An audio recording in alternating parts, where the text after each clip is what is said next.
الحمد لله وكفى والصلاة والسلام على سيد الرسل وخاتم الأنبياء وعلى آله وأصحابه الأتقياء الذين هم خلاصة العرب العرباء وخير الخلائق بعد الأنبياء ما بعد فأعوذ بالله من الشيطان الرجيم بسم الله الرحمن الرحيم يا أيها الذين آمنوا كتب عليكم الصيام كما كتب على الذين من قبلكم لعلكم تتقون أياما معدودات صدق الله العظيم قال النبي صلى الله عليه وسلم الصيام جنة أو كما قال عليه الصلاة والسلام صدق الله العظيم وبلغنا رسوله النبي الأمي الكريم ونحن على ذلك من الشاهدين والشاكرين والحمد لله رب العالمين اللهم صل على سيدنا ومولانا محمد وعلى آل سيدنا ومولانا محمد وبارک وسلم وصلی علیہ. واجب الاحترام معزز سامعین، ہمارے آج کے خطبہ کا عنوان استقبال رمضان المبارک کے حوالے سے ہے. اسی عنوان سے متعلق چند معروضات آپ حضرات کی خدمت میں پیش کرنی ہے. دعا ہے کہ اللہ تعالیٰ مجھے حق اور سچ کہنے کی اور ہم سب کو اس کے مطابق عمل کی توفیق عطا فرمائے.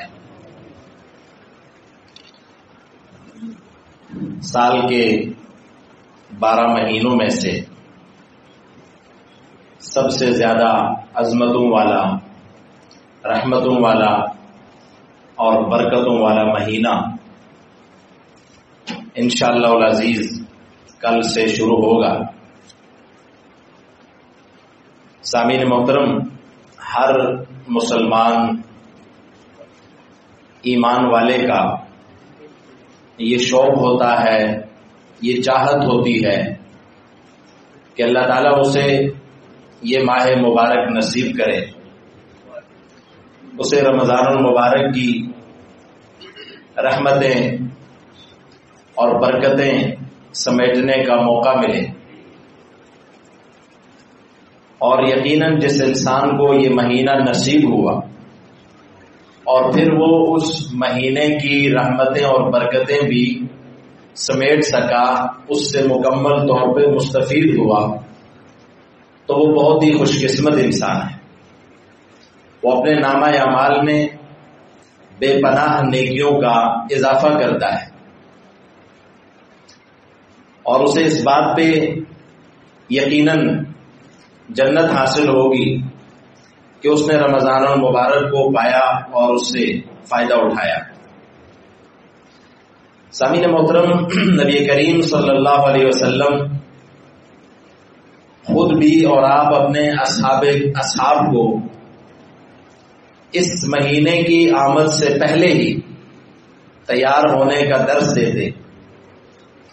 حدیث مبارکہ میں آتا ہے، حضرت اما عائشہ صدیقہ رضی اللہ تعالیٰ عنہ فرماتی ہیں کہ کان اذا دخل رمضان تغیر لونہ، جب رمضان المبارک کا مہینہ داخل ہوتا، شروع ہوتا، تو آپ صلی اللہ علیہ وسلم کا رنگ جو ہے وہ تبدیل ہو جاتا تھا. تغیر لونہ، رنگ تبدیل ہو جاتا تھا. ہم خوشیاں مناتے ہیں لیکن آپ صلی اللہ علیہ وسلم کا رنگ مبارک تبدیل ہو جاتا. کیوں؟ محدثین نے لکھا اس رنگ کے تبدیل ہونے کی وجہ یہ ہوتی تھی کہ آپ ایک لحاظ سے پریشان ہوتے تھے کہ پتہ نہیں میں رمضان المبارک میں جو حق عبودیت ہے وہ ادا کر سکوں یا نہ کر سکوں. اس ماہ مقدس کا جو حق ہے، جس طرح سے اس کو گزارنا ہے، پتہ نہیں میں اس طرح سے اس مہینے کو گزار سکوں یا نہ گزار سکوں. اس لیے چہرہ انور کا رنگ مبارک تبدیل ہو جاتا. اب آپ خود اس سے اندازہ کریں اور یقیناً جس ماہ کے آنے کی 2 مہینے پہلے آپ صلی اللہ علیہ وسلم دعا فرما رہے ہیں کہ اللہ رجب اور شعبان کو ہمارے لیے بابرکت بنا اور ہمیں رمضان تک پہنچا، اور شعبان کے مہینے سے ہی آپ نے فرمایا کہ شعبان کے چاند کی گنتی کرو، اور جیسے ہی رمضان المبارک کا چاند نکلے تو تم اپنے روزے کا آغاز کرو۔ اور جس دن رمضان المبارک کا چاند نظر آیا تو آپ صلی اللہ علیہ وسلم نے حضرت بلال رضی اللہ تعالیٰ عنہ سے فرمایا، یا بلال اذن فی الناس فلیصوموا غدا، اے بلال لوگوں میں یہ اعلان کر دو کہ وہ کل روزہ رکھیں۔ اور دعا پڑھا کرتے تھے، ویسے تو ہر چاند کو دیکھ کر آپ صلی اللہ علیہ وسلم دعا پڑھتے تھے، اللہم احلہ علینا بالیمن والایمان والسلامۃ والاسلام والتوفیق لما تحب وترضى ربی وربک اللہ۔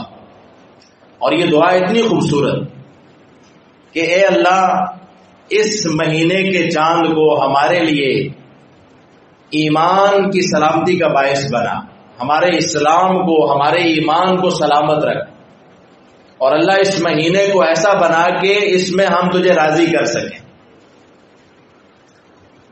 یہ دعا پڑھا کرتے تھے۔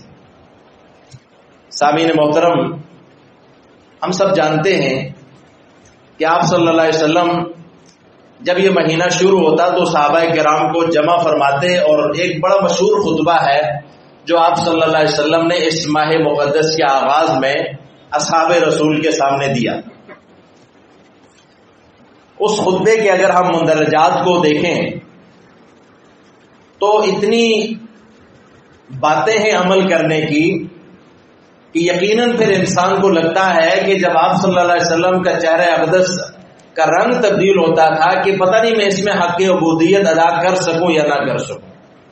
تو ان احکامات کو جو آپ اس خطبے میں بیان فرماتے ہیں، اگر ہم دیکھیں کہ ان سب پہ ہم نے عمل کرنا ہے، اور کوئی ایک مہینہ جو ہے ہم نے ان سب چیزوں کو عمل میں لا کر ماہ مبارک کو گزارنا ہے، اور یقیناً جو مسلمان اس پہ غور کرے گا تو اس کا رنگ ضرور تبدیل ہوگا۔ وہ سوچے گا کہ بہت ساری عبادات ہیں، وقت بڑا مختصر ہے، ایام معدودات، گنتی کے چند دن ہیں، اور اس گنتی کے ان چند دنوں میں مجھے اپنے رب کو راضی کرنا ہے، مجھے اپنے گناہ بھی بخشوانے ہیں، مجھے اپنے آپ کو جنت کا مستحق بھی بنانا ہے۔ تو ان سب چیزوں کو مد نظر رکھ کے یقیناً ہر مسلمان اس فکر میں لگے گا کہ پتہ نہیں مجھ سے یہ حق اس ماہ کا ادا ہوتا ہے یا نہیں ہوتا۔ سامعین محترم، نبی کریم صلی اللہ علیہ وسلم نے اس مہینے کے بارے میں یہ فرمایا کہ ہوا شہر الصبر، یہ صبر کا مہینہ ہے، اور والصبر ثوابہ الجنہ، صبر کا ثواب جنت ہی ہے۔ اور فرمایا کہ ہوا شہر المواسات، یہ برابری کا مہینہ ہے، اور ایسا مہینہ ہے کہ یزداد فیہ رزق المؤمن، اس مہینے میں مومن کے رزق میں اضافہ کر دیا جاتا ہے۔ صبر کا مہینہ ہے، صبر کے بدلے جنت ہے۔ یہ مہینہ مواسات کا ہے، برابری کا ہے۔ اس میں اللہ تعالیٰ نے جو حکم رکھا ہے وہ سب کے لیے برابر رکھا ہے۔ عام طور پہ یہ ہوتا ہے کہ فقراء اور مساکین عموماً جو ہے بھوک کی حالت میں دن گزارتے ہیں، فقر کی حالت میں دن گزارتے ہیں، لیکن اللہ تعالیٰ اس مہینے میں صاحب استطاعت لوگوں کو بھی بھوکا رکھ کر ان غرباء کے ساتھ برابری کرا دیتا ہے۔ تو یہ شہر المواسات ہے۔ لیکن آپ دیکھیں، ایک طرف بھوکا رہنا ہے، دوسری طرف رب العالمین یہ فرماتے ہیں، اور اللہ کے حبیب صلی اللہ علیہ وسلم کا فرمان کہ اس میں مومن کا رزق بڑھا دیا جاتا ہے۔ یعنی ایک طرف بھوک بھی ہے، پیاس بھی ہے، اور اس کے ساتھ ساتھ اس بات کا بھی وعدہ ہے کہ رزق بھی بڑھے گا۔ رزق کی بڑھوتری کے ساتھ ساتھ صبر کرنا ہے، اور اس صبر کے ذریعے ہم نے اپنا رزق جو ہے اس میں اضافہ کروانا ہے۔ سامعین محترم، نبی کریم صلی اللہ علیہ وسلم نے یہ بھی فرمایا کہ کل عمل ابن آدم کا ہر عمل اس کے لیے ہے سوائے روزے کے. فَإِنَّهُ لِي وَأَنَا أَجْزِي بِهِ، روزہ میرے لیے ہے اور اس کا بدلہ بھی میں دوں گا. علماء نے اس عبارت کو دو طرح سے پڑھا. فَإِنَّهُ لِي وَأَنَا أَجْزِي بِهِ، ایک مطلب یہ ہے کہ روزہ میرے لیے ہے، اس کی جزا بھی میں خود دوں گا.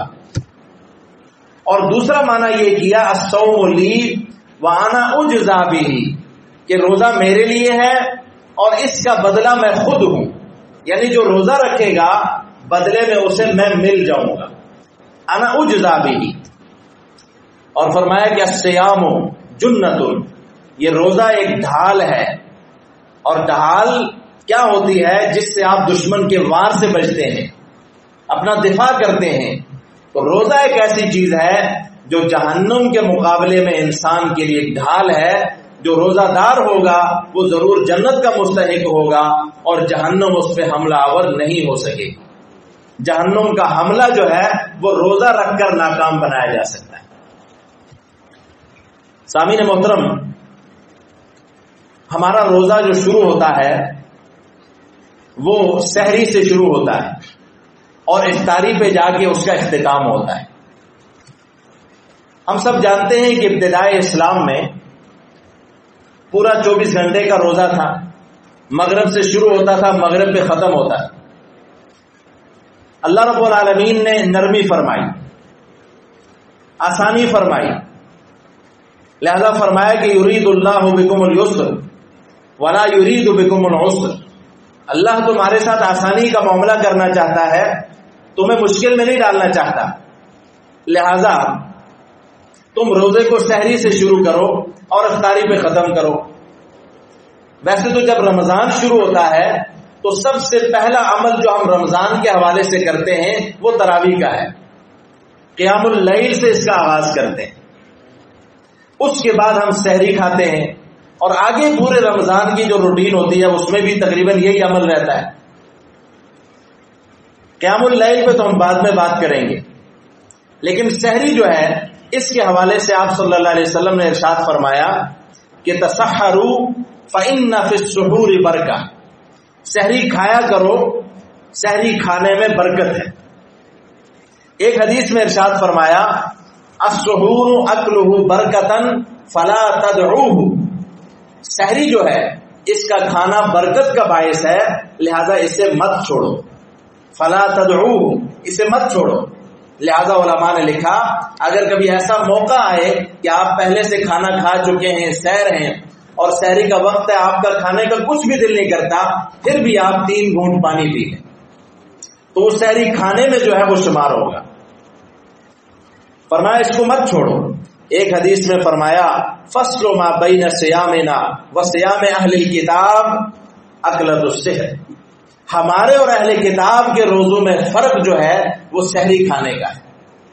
اور اس سے بھی حوصلہ کن حدیث میں آپ کے سامنے رکھتا ہوں. یقیناً اس حدیث کو سننے کے بعد ہم سب جب سحری کھائیں گے تو ہم اطمینان سے اور خوشی کے ساتھ کھائیں گے، اس لیے یہ جان کر کھائیں گے کہ اتنا بڑا عمل ہم کر رہے ہیں کہ اس پہ اللہ کی رحمت ہم پہ نازل ہوتی ہے. چنانچہ نبی کریم صلی اللہ علیہ وسلم نے ارشاد فرمایا ان اللہ وملائکتہ یصلون علی المتسحرین. اللہ اور اس کے فرشتے سحری کھانے والوں پر رحمت نازل فرماتے ہیں. اللہ رحمت نازل فرماتا ہے اور فرشتے جو ہیں یصلون علی المتسحرین، وہ روزہ داروں سحری کھانے والوں کے لیے رحمت کی دعا کرتے ہیں.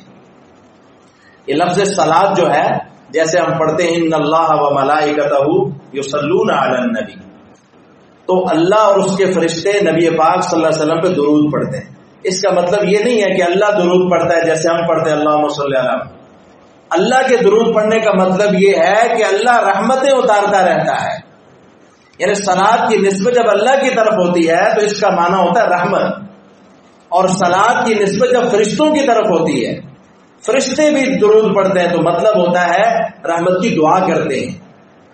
اور ہم بھی جب درود پڑھتے ہیں تو ہم اللہ سے رحمت کی دعا کرتے ہیں. اللہم صلی علی محمد وعلی آل محمد، اے اللہ تو رحمت نازل فرما محمد صلی اللہ علیہ وسلم پر اور آپ کی آل پر. تو اسی طرح یہاں فرمایا اللہ اور اس کے فرشتے سحری کھانے والوں پہ رحمت نازل فرماتے ہیں. مطلب کیا ہے؟ اللہ رحمت نازل فرماتا ہے اور فرشتے اس رحمت کی اللہ سے کیا کرتے ہیں؟ دعا کرتے ہیں. تو کتنا بڑا حوصلہ کن جو ہے یہ آپ صلی اللہ علیہ وسلم کا ارشاد ہے ہمارے لیے. لہذا سحری جب کھائیں تو اسے اللہ کے نبی کی سنت سمجھ کر کھائیں، اسے اپنے اور اہل کتاب کے درمیان روزے کا فرق سمجھ کر کھائیں، اور اس نیت سے کھائیں کہ ہم اللہ کی رحمت کے مستحق بنیں. اب دیکھیں اللہ کی رحمت کتنی بڑی ہے. کھانا ہم اپنے لیے کھاتے ہیں، ہم اللہ کا دیا ہوا رزق کھاتے ہیں، اپنا پیٹ بھرنے کے لیے کھاتے ہیں، اپنی بھوک پیاس ختم کرنے کے لیے کھاتے ہیں، اپنی آسانی کے لیے کھاتے ہیں، لیکن رب کی رحمت کے بھی ساتھ ساتھ مستحق بنتے ہیں. سامعین محترم، آپ صلی اللہ علیہ وسلم نے جب خطبہ دیا اس ماہ مبارک کے حوالے سے، تو اس میں جب آغاز فرمایا خطبے کا تو جو چند باتیں اس میں ارشاد فرمایا کہ یہ ایک ایسا مہینہ ہے من تقرب فیہ بخصلۃ من خیر کان کمن ادى فریضۃ من ثواب. فرمایا کہ جس بندے نے اس ماہ مبارک میں ایک نیکی کی، نفلی نیکی کی، تو اس کا ثواب فرض کے برابر ہے. گویا کہ اس نے رمضان کے علاوہ کسی مہینے میں فرض ادا کیا. اور فرمایا کہ ومن ادى فیہ فریضۃ کان کمن ادى 70 فریضۃ فیما سوا. اور جس نے ایک فرض اس مہینے میں ادا کیا اللہ تعالیٰ اس کو 70 فرائض کے برابر ثواب عطا کرتا ہے. گویا کہ اس نے کسی اور مہینے میں جتنا ثواب 70 فرائض ادا کرنے کے بعد کمانا تھا اتنا ثواب اس نے رمضان میں ایک فرض ادا کر کے کما لیا. سامعین محترم، پھر فرمایا من فطر فیہ صائما کان مغفرۃ لذنوبہ. جس شخص نے اس ماہ مبارک میں کسی کو روزہ افطار کروایا اس کے لیے آپ صلی اللہ علیہ وسلم نے 3 اجر بتائے. ایک فرمایا کہ کان مغفرۃ لذنوبہ، یہ اس کے گناہوں کی بخشش کا باعث ہوگی. وعتق رغبتہ من النار، جہنم سے اس کی آزادی کا باعث ہوگی. اور وکان لہ مثل اجرہ، اور اسے اتنا ہی اجر ملے گا جتنا روزہ دار کو روزہ رکھنے پہ ملا. افطاری کروانے والے کے لیے 3 چیزیں ہیں: گناہوں کی بخشش، جہنم سے آزادی، اور روزہ دار جتنا ثواب. قربان جائیں صحابہ کرام پہ. انہوں نے پوچھا اے اللہ کے رسول لیس کلنا نجد ما یفطر الصائم، ہم میں سے ہر بندہ اتنی استطاعت نہیں رکھتا کہ وہ کسی روزہ دار کو روزہ افطار کروائے، تو ہم تو اس سے محروم ہو گئے. تو آپ صلی اللہ علیہ وسلم نے فرمایا یعطی اللہ ھذا الثواب من فطر صائما علی تمرۃ، اللہ تعالیٰ اس کو بھی یہ ثواب عطا کرے گا جو کسی روزہ دار کو کھجور کھلا کر افطاری کروائے، او شربت ماء، یا پانی کا گھونٹ پلا کر افطاری کروا لے، او مذقۃ لبن، یا دودھ چکھا کر افطاری کروا لے. اب آپ دیکھیں، چلو اگر کسی گھر میں کھجور نہیں ہوگی، دودھ نہیں ہوگا، تو پانی تو ہوگا ہی ہوگا. لہذا پانی بھی کسی کو پلا لیا تو اللہ تعالیٰ اسے اس پانی پلانے پر بھی 3 طرح کا ثواب عطا کریں گے. گناہوں کی بخشش بھی ہوگی، جہنم سے آزادی بھی ہوگی، اور اس کے ساتھ ساتھ روزہ دار جتنا ثواب، میری طرف توجہ رکھے گی، روزہ دار جتنا ثواب بھی اسے نصیب ہوگا. تو پانی کا گھونٹ پلا کر بھی ہم یہ ثواب حاصل کر سکتے ہیں. سامعین محترم، اس کے بعد آپ صلی اللہ علیہ وسلم نے فرمایا کہ یہ ایک ایسا مہینہ ہے، ہوا شہر اولہ رحمہ واوسطہ مغفرہ وآخرہ عتق من النار. یہ ایسا مہینہ ہے کہ اس کا اول عشرہ رحمت سے لبریز ہے، دوسرا عشرہ مغفرت کا ہے، اور تیسرا عشرہ جہنم سے آزادی کا ہے. پہلے 10 دن اللہ کی رحمت برستی رہتی، ظاہر بات ہے ماحول تبدیل ہو جاتا ہے. لوگ نیکیوں میں خاص طور پہ ہم دیکھیں تو جو مظلوم دن ہے نا رمضان کے، وہ سینٹر والے 10 یا 15 دن ہیں. پہلے 5-7 دن بھی لوگوں میں جذبہ ہوتا ہے، جوش ہوتا ہے، مسجدیں کھچا کھچ بھری ہوتی ہیں، تراویح میں بھی جمعے کے جیسا سما ہوتا ہے، پھر آہستہ آہستہ پیچھے ہٹتے جاتے ہیں اور چند لوگوں پہ کہتے ہیں جب آپ تو ہیں نا تو ہماری کیا ضرورت ہے تراویح پڑھنے کی یا دیگر کاموں کی۔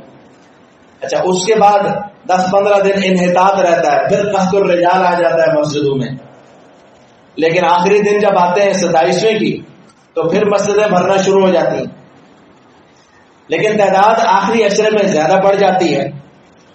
اب آپ دیکھیں اس میں ہم جو درمیان میں پیچھے ہٹ جاتے ہیں یا عبادات میں کمی آ جاتی ہے، تعداد میں کمی آتی ہے، تو نقصان کیا ہوتا ہے کہ جیسے ہی اللہ کی رحمت برسنا شروع ہوتی ہے اس کے بعد بخشش کا اللہ تعالیٰ وعدہ فرما رہے ہوتے ہیں اور ہم تجارت میں مصروف ہو جاتے ہیں، اور ظاہر بات ہے رحمت اور مغفرت کے بعد ہی جہنم سے آزادی کا پروانہ ملنا ہے۔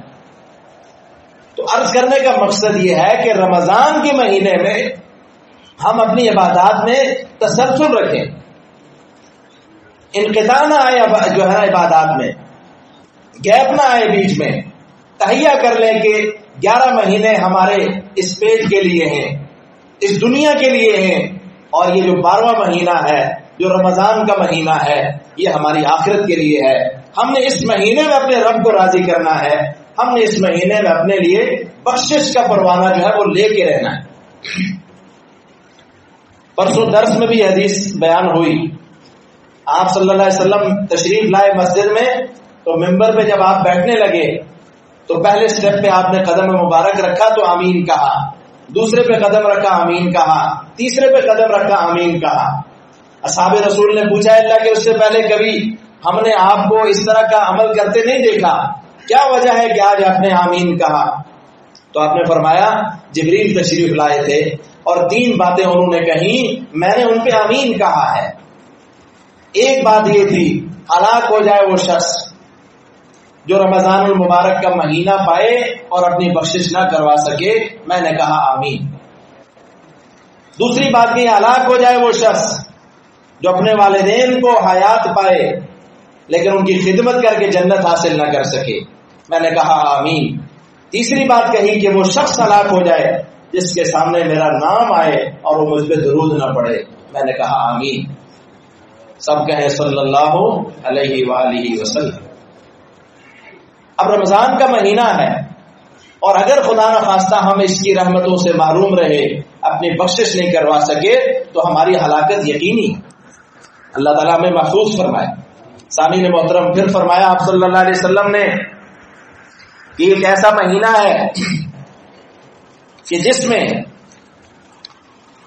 من اشبع فیہ صائما سقاہ اللہ من حوضتی شربتا لا یظمأ فیہ۔ فرمایا جس شخص نے اس ماہ مقدس میں کسی روزہ دار کو اس کا پیٹ بھرا، اس کو کھانا کھلایا، اس کی پیاس ختم کی، اللہ تعالیٰ اسے میرے حوض سے کل قیامت کے دن پلائے گا، اور ایسا پلائے گا کہ جنت میں جانے تک اسے پیاس نہیں لگے گی۔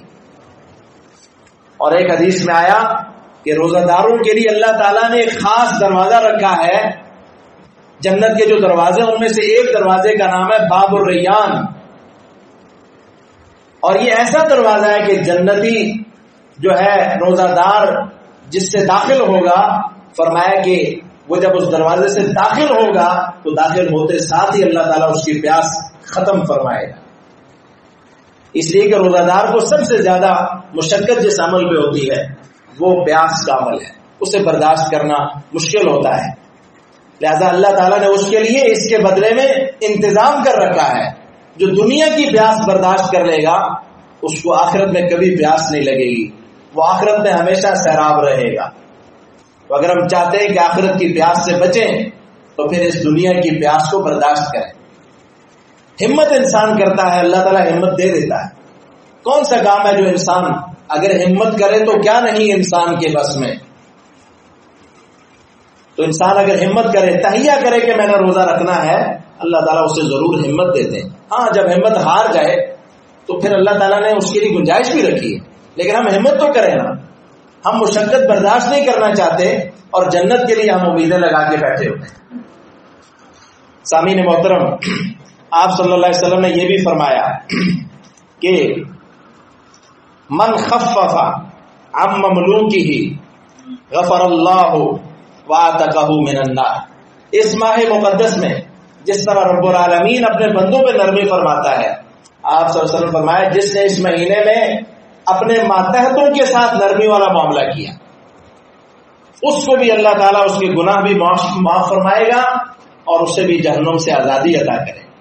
لیکن جس طرح ہم اللہ کے بندے ہیں، ہم اللہ سے معافی کے طلبگار ہیں، رحمت کے طلبگار ہیں، تو ہم اپنے ماتحتوں کے ساتھ، اپنے ملازمین کے ساتھ، اپنے جو ہے انڈر جو لوگ کام کرتے ہیں ان کے ساتھ جب اس ماہ مقدس میں نرمی والا معاملہ کریں گے، شفقت والا معاملہ کریں گے، ان سے کام کم لیں گے، اجرت میں اضافہ کر دیں گے، تو اللہ تعالیٰ اس کے بدلے میں ہمیں جہنم سے بھی آزادی عطا فرمائے گا اور ہمارے گناہوں کو بھی بخش دے گا. فرمایا کہ اس مہینے میں آپ صلی اللہ علیہ وسلم کی روایت ہے اور اس کو آج ہم اپنے پلے باندھ لیں اور آج ہم یہ تہیہ کر کے جائیں کہ مہینہ جب شروع ہوگا انشاءاللہ ہم اس میں یہ 4 کام ضرور کریں گے. چنانچہ آپ صلی اللہ علیہ وسلم نے فرمایا اس مہینے میں 4 چیزوں کی کثرت کرو. 4 چیزوں کی کثرت کرو. ایک یہ کہ رب کو راضی کرنے کی کوشش کرو، جو عمل کرو کوشش کرو اللہ راضی ہو جائے. اور دوسرا یہ کہ کلمہ طیبہ اور استغفار کی کثرت،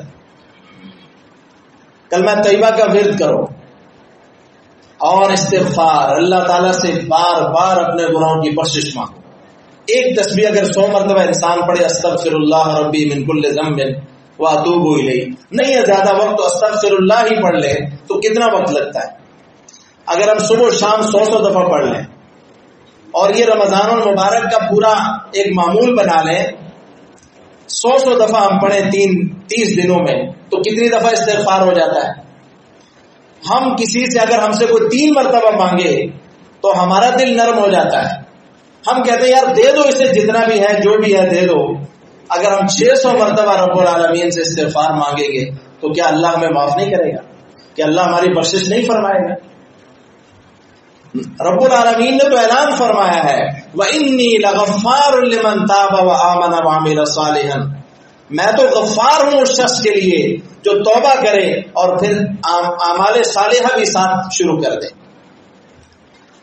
تو اس لیے 2 کام تو یہ ہیں. اور جو فرمایا کہ 2 چیزیں اور ہیں، ایک اللہ سے مانگو اور ایک چیز کی اللہ سے پناہ مانگو. فرمایا اللہ سے جنت مانگو. اس مہینے میں کثرت سے اپنے اللہ سے جنت کا سوال کرو اور جہنم سے پناہ مانگو. اب اس کو بھی اگر ہم پورا مہینہ اللہ تعالیٰ سے جنت مانگتے رہیں، جب اللہ کی رضا مل جائے تو جنت تو یقینی ہے. جنت کا اللہ سے سوال کرتے رہیں اور اللہ سے جہنم سے پناہ مانگتے رہیں تو یقیناً اللہ رب العالمین ہمیں جہنم سے پناہ بھی عطا کرے گا. سامعین محترم، ایک تو یہ ہے کہ اس مہینے میں ہم روزے کی پابندی کریں. روزہ بھی نماز کی طرح فرض ہے.